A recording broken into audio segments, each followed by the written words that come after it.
Le paysage a évolué beaucoup depuis, disons, 20 000 ans. Le paysage, en réalité, désigne un territoire ou un milieu dont le caractère a été façonné par les facteurs naturels, aussi par les facteurs humains, donc l'anthropisation, mais aussi façonné par cette interaction entre l'humain et l'environnement. Il y a des témoins qui attestent de la visite des lieux pour des raisons possiblement rituelles à l'époque du sylvicole inférieur. Donc, là, il y a suffisamment d'éléments pour nous permettre de croire que la partie basse, le long de la rivière, a été visitée à cette époque. Quels éléments de ce paysage-là font que Cartier décide de s'y établir en 1541? C'est important pour lui d'avoir accès au fleuve puisqu'il veut pousser ses explorations en direction de Montréal. Donc, ça lui prend un port naturel qui va assurer la protection de ses navires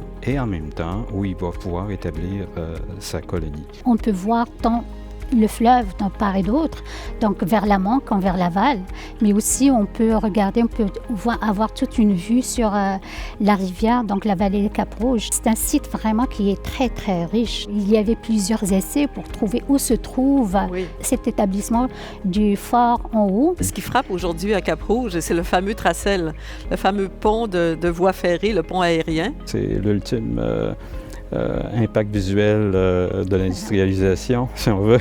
Voilà. Oui, en réalité, le paysage, il est en évolution perpétuelle.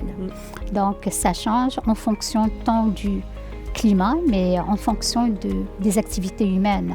Avec le recul, ce qu'on peut constater, c'est qu'on est vraiment au début de l'aventure, si vous voulez, documentaire pour ce site, tant au niveau du promontoire qu'au niveau de la partie basse.